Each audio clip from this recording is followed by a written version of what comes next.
Ladies and gentlemen, we are here at Tales of the Unberechenbar, and I am standing here right now with my good friend Mustafa Khan, Persian heavyweight champion, the king of knockouts, the Sultan of Slams, and he has got so much to tell us today.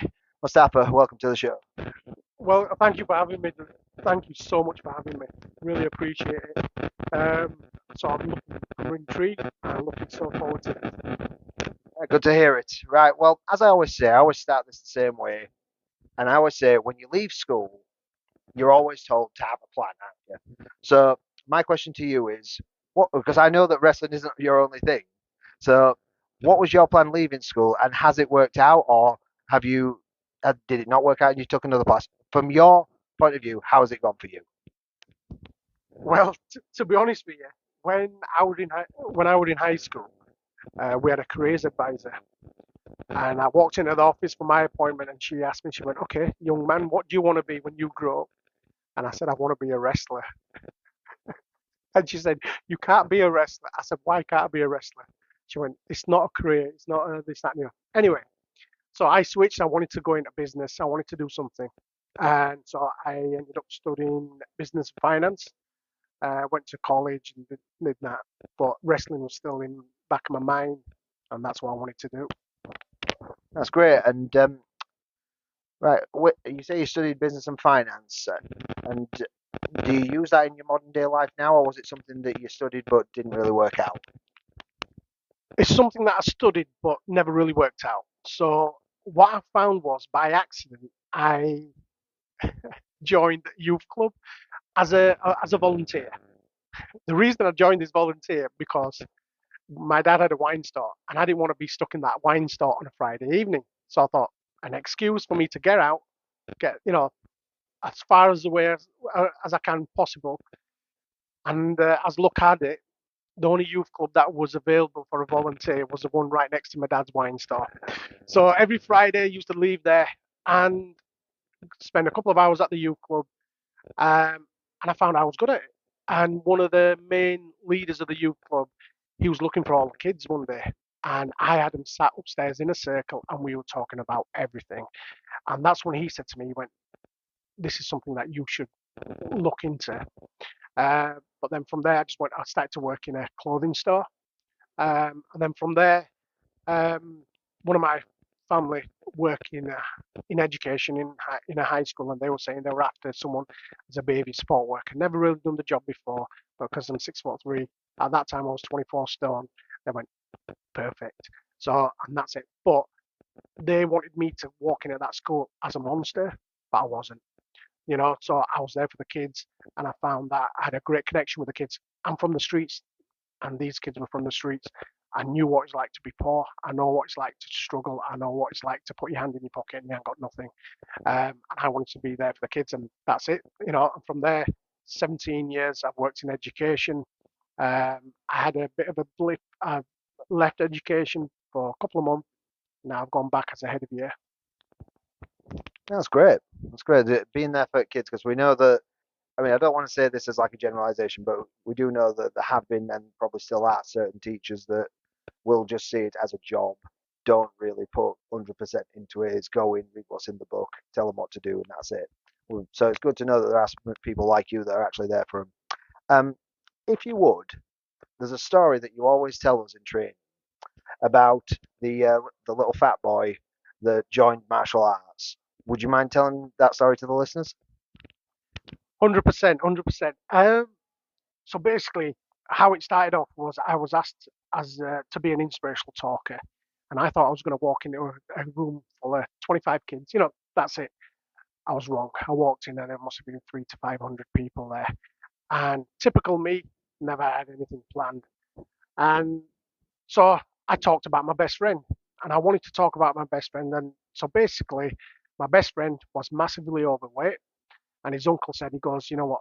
To help you lose weight, you're going to you're going to go join a karate class." And he went and joined a karate class. Even the instructor said, "What the hell have you brought me here?" Which didn't do my mate a lot of good.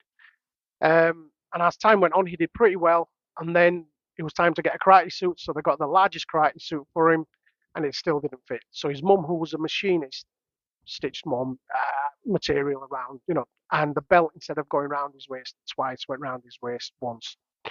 And as time went on, his instructor said, "I'm going to enter you in a competition." And my friend family were very poor, and as he was such a big bloke, the clothes never really fit him, and he didn't have money for transport. He walked the 2 miles to the sports centre in December where it's freezing cold. He was late. He got changed. He walked into the hall, and every single person laughed at him. Anyway, he entered the competition first, second, third, fourth, fifth fight. He got to the final. Anyway, 1 o'clock in the afternoon, his father arrived to pick him up. His dad goes, "Right, come on, grab your stuff, let's go." He went, "I can't." He went, "What do you mean you can't?" When I've got to the final, I'm like, "You got to the final?" "Yeah, I got. Who are you fighting?" "Do you see that guy walking around with a karate suit with a six pack and pecs? I'm fighting him."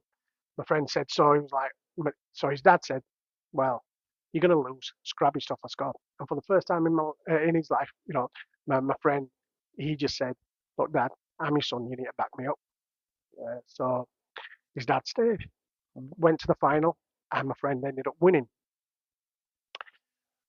And then when it came to the award ceremony, he got his first place trophy, and there was a local newspaper there, and they wanted a photograph of all the winners.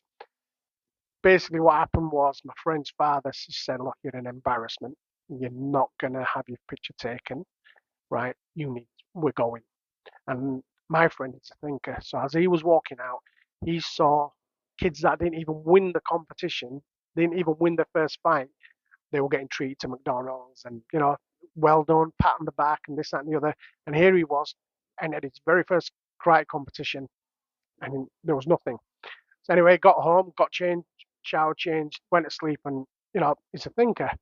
And one thing what he's always said is, when it seems that the whole world hates you, us as humans, we end up hating ourselves. And what he did was he flipped it.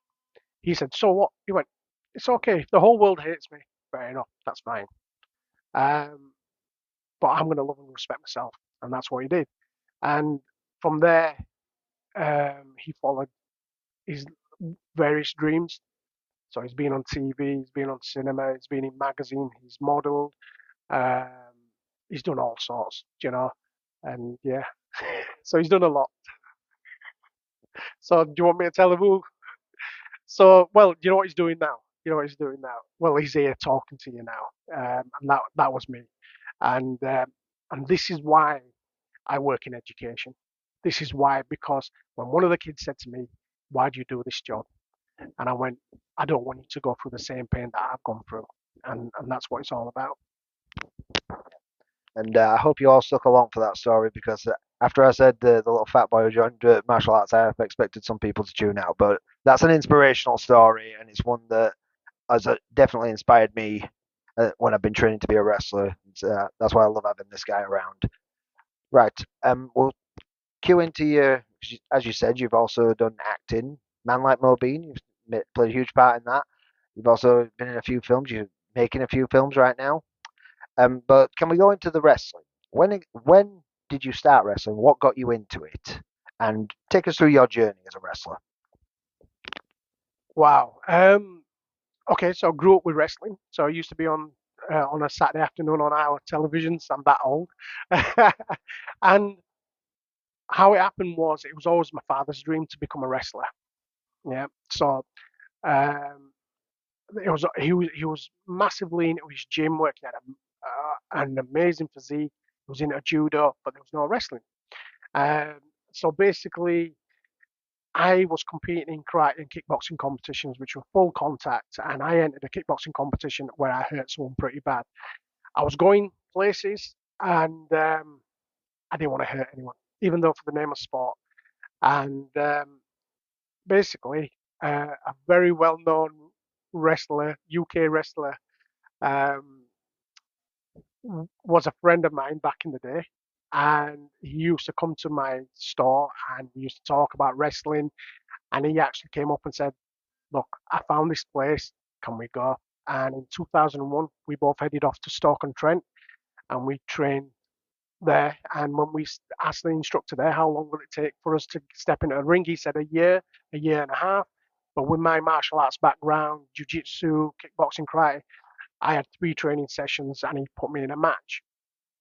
Uh, and I wrestled as I'm all right saying who I wrestled as. So I wrestled as Tiger Mandeep Singh and a mass wrestler. And at that time, I was around, like I said, 24, 23 stone. And I did it for my father. So I did it for my father. He couldn't accomplish his dream. I wanted to do it for him. And like I said, the rest is history. It's very Cody Rhodes, that, isn't it? Because the whole, you know, doing it for your father, but in the end, you've achieved that success for yourself as well. You've had many successes in UK wrestling, been around the country. I do remember recently, I believe it was last summer, when we went and did a show outside the mosque. Yeah, the temple. Sorry, right, the Sikh temple, and yeah, I mean that was really an eye opener for me. It was great being there and seeing all these young kids, and not just kids, the adults as well, just loving the show and really getting into it, and yeah, inviting us in, and you know, just being so welcoming with us because it was somewhere I'd never been before, so it was a huge thing for me. Um, right, going into your wrestling career, how did you get started with UK wrestling with Jonathan Sedgwick? How it all started with, okay, with UKW. Um, well, this very well-known British wrestler who I've just, uh, Rampage Brown. So basically, Rampage Brown messaged me, and at 2011, I wanted to get back into wrestling because in 2002 I opened my kickboxing school, but I was still traveling to Stoke every now and again just to train and have a few matches and this, that, and the other. And then 2011, I kind of got in touch with Rampage, and he said, "Oh, do you realise there's a wrestling school in Wakefield?" And as soon as he sent me the details, I'm not a guy that just holds back. I made contact straight away. Contacted Jonathan Sedgwick, and he said, "Yeah, you're more than welcome to pop down." I went that very same evening, and my intentions were to stay there 10 minutes, introduce myself, and then leave. I ended up staying for 2 hours, having a full-on conversation with him, watching the training and everything, this, that, and the other, and I decided to join in. And what they were shocked at was a guy my size, my build, 23, 24 stone, that can kick above his head height, can do jumping, spinning heel kicks, uh, that had speed, agility, flexibility, and yeah, and I just loved the training. That's, that's really good, yeah, because yeah, it's great that you've been here because obviously you've inspired a whole generation of people, including myself. Because obviously, when I first got into this, I was already 32 when I first started wrestling, and it was about a year and a half before that, no, about a year before that, that I saw my first UKW show, and I saw you, and yeah, Persian heavyweight champion with a Bradford accent. Yeah, that. Yes, but yeah. Also, you mentioned your kickboxing school. Could I just segue a bit on that because some of your students also joined UK wrestling as well. Now, um, did some of them? I know that some of them did start there and then came here. Were there any that started here and then joined up with you afterwards? No, so basically there were a couple of students at my kickboxing club that I think they came to some of the shows, and I did a couple of shows at the schools where I worked at, and I think that's where they got the bug. And then obviously they asked me and gave them the details for here, and they came down and they did pretty well for themselves, you know. So, and it's all about, and that for me, what it is, it's not like, oh, you know, you're not leaving my kickboxing club or this and that. No, it's what they want to do. It's about that person progressing and blossoming in whatever path they choose to take. So, and did really well. Yeah, they have done. You've had quite a few people come from your school come here and not only just get success at UK wrestling, but also blossom into other companies as well. Right, well, we will come back to the wrestling. Let's segue into another part of your life. You're also, as we mentioned earlier, an actor, model. Um, could you take us through that journey? Because I'm sure there are some aspiring actors out there that would like to hear the story. Oh, I don't know about the model. Yeah, yeah, no, I have models.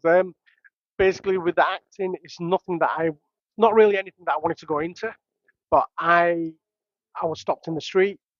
and I thought it was a prank. But this gentleman, you could clearly tell he had money. He would dress really, really well, and he gave me his business card, and he wanted me to go down to his photography studio and get some photos taken in London. And like I said, I thought it was a prank, and I thought it was a bit dodgy. Anyway, we exchanged numbers, business cards, and 2, 3 weeks later, he contacted me. He went, "Have you made an appointment yet?" I said, "No, I haven't." And he said, "Right, this is what I'm going to do. You tell me how much it's going to cost you to drive down. I'll pay for your fuel, your accommodation, and I think it was going to cost me around 125, 130 quid to get there." Me being me, even though he's a multimillionaire, I still wanted to save him a few pennies. I said I can get an £80 return flight from Leeds and Bradford. Got there, and me and my friend picked me up from the airport. We got in, and it was a massive modeling studio, massive. And every single person there was drop dead gorgeous. Even the makeup ladies, the photographers, and everything. And I gave them all my clothes, and we had 4 photo shoots to do. So I was there for 6 hours. So it was sportswear, then it was casual wear, smart casual, and then formal wear. And what they didn't tell me was we were going to start going out in the streets of London. So Regent Street on a Saturday afternoon when it's busy, and you've got so many thousand pairs of eyes watching you, and I really didn't have any confidence in myself, in my looks and this and that. Even the photographer said, "What's the issue? There's nothing wrong with you." Anyway, I did the shoot, and then right at the end there was 4 more people ahead of me, and we had to go meet this assessor. We had to meet this assessor, and these 4 individuals, in my eyes, were absolutely stunning. Yeah, absolutely stunning. But all 4 got rejected. So when it was my turn to go into the office, I walked in. I just said to the assessor, I said, "Look, just sign the paper. I know it's going to be a no." And she went, "What are you on about?" I said, "Look, I look like Shrek." So I said, "Look, you're not." I said, "You just let 4 absolutely stunning individuals leave, yeah." And she just said to me, she went, "If I wanted a 5'2" blonde, we've got 1,000 of them. If I wanted a chiseled guy, 5'9", 5'10", we've got 1,000 of them. What we don't have is big burly blokes like you." And she wanted me to sign, but they wanted to charge me. But I just said, this guy said he wouldn't charge, the owner of the company. She contacted him, bang, that's it. He said, "Right, it's free, give him the portfolio, this, that, and the other." I started to apply to the casting agents, and that's it. I started to, but I'll be honest with you, when I put all my photographs up, nothing attracted them. Nothing attracted them to me. As soon as I put my wrestling pictures up, that made a hell of a difference. And then in 2015, I had my first. I was an extra, and then from then it literally snowballed. Like you mentioned earlier on, Man Like Mobeen Series 3. I've worked on Brassic Christmas Special. I've filmed with Rupert Grint, Ron Weasley from Harry Potter. I've done Star Wars Andor. Um, and also I've been in cinema a number of times, and the latest one was Big Trouble in Little India, where I had a main role as well. So yeah, and it's got me thinking about writing my own little sitcom, just called Big Man Monty. So that's what I want to do. So I've got episode 1 and 2 written up, and obviously we're just filming back in action as well. Yes, I'm looking forward to all of them because there was also a film that you started before the pandemic, Babyface, which was that it was described to me once as a love letter to wrestling. And obviously, I've met the director, Tavi Pilo, brilliant guy with so much respect for wrestling. Actually, he's doing quite well himself in wrestling now because he just started it more as, you know, to understand the business so he could make the film. But the bug caught him. Now, were you two friends before that? I mean, how did that all come about? And also, since the pandemic, how has it been going with that? Tavi and I have only met each other when we started at the acting classes. That's where I met him, and then when he found out that I was a wrestler, we became really good friends. He found out I'm a wrestler, and he said, "Because I've got an idea of a script," and he came up with a script, and he had me playing the main villain, main wrestler. I think he was called Marikazara. And as time went on, we were talking over the pandemic, and he was getting a lot of attention with the movie. I think some of the WWE stars even sent him video messages wishing him good luck for the movie. And yeah, and then sadly from there, it's kind of dwindled out. keep questioning him, say, look, I'm getting older and older and older. I turned 50 last week, the big 50, and I said, Tavi, can you please get this movie done? Because I don't know how much I can take of this wrestling, and if you want me as a villain, I need to be in good condition. Um, I'm still saying to him, we need to get this done, and I think we should. I think you agree that we need to get it done, 100%. Of course, yeah. I mean, as soon as I knew it was being made, I was looking forward to seeing it. All I've seen of it is still shots that you've put on social media.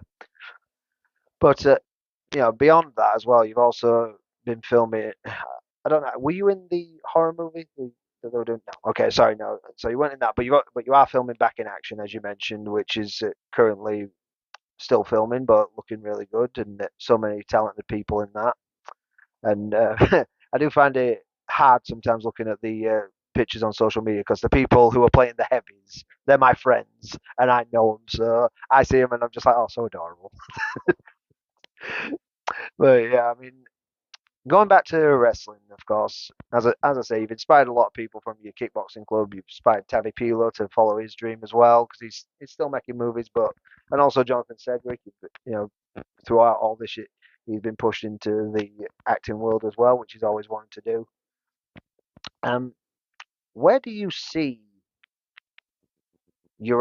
sorry, not where do you see when you look back on your wrestling career, could you name, say, five of the best moments for you? Whether they be moments in the ring or moments that you've been a part of or witnessed. Wow, wow. That's a tough one. That's a tough one. I think one of the so okay, five favorite moments would probably be when I worked in education and a young chap had seen me on YouTube and I said to him, I said, look, we're only in Wakefield, come down and watch us. He said, sir, I've never been out of Leeds. So I brought the wrestling to the school. So we had a 20-foot ring. We had Rampage Brown, Valcabius. We had so many people. And so that one, uh, well, the thing was, how it started was no one knew from the staff and the students that I was a wrestler. So I got attacked, ended up fighting back, and that's it.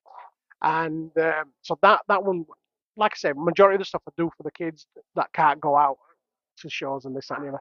So that's one. And then, oh boy, I think when I won the heavyweight title for the first time, I think that was against Prince Amin. I didn't actually see that match, Yeah. but I do remember being at the show before where you got the Right. Yeah. Yeah. And that one was good. That was yeah. That was I was very out of shape. My cardio was rubbish, but it was a good match. Got the victory there. I think the third one was probably one of my hardest matches I've ever had to do. Um, November 28th, many years, well, 13 years ago, my mum passed away, and December was a show that I was organising at the high school where I worked at, and we were raising money for Kenyan orphans. And my mum health was really good. She passed away, heart attack, ever suddenly. And and the thing was, it was like I didn't want to cancel the show. And and one of the sweetest things was the front row had all my family there. I had my dad there, and next to my dad there was an empty seat. I walked to the ring with a bunch of roses, walked round everyone, placed flowers in the empty seat. And you see me now when I wrestle, I kiss my hand and point to the sky instead of one finger, it's two because I lost my father in May. And I jumped in the ring, and I remember the referee. I looked at the referee, and I had tears rolling down my face. And he was just like, "No, not now, not now." And that was that was so tough to do. That was so tough to do.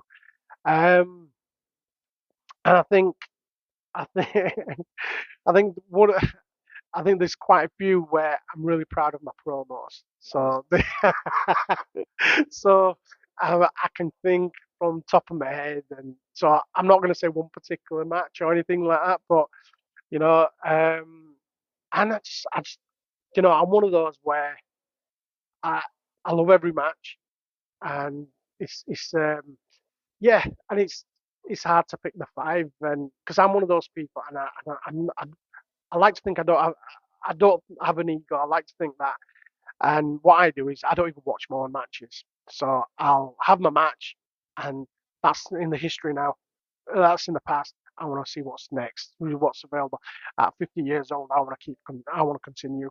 I'm just trying to think which could be the fifth match. I don't know.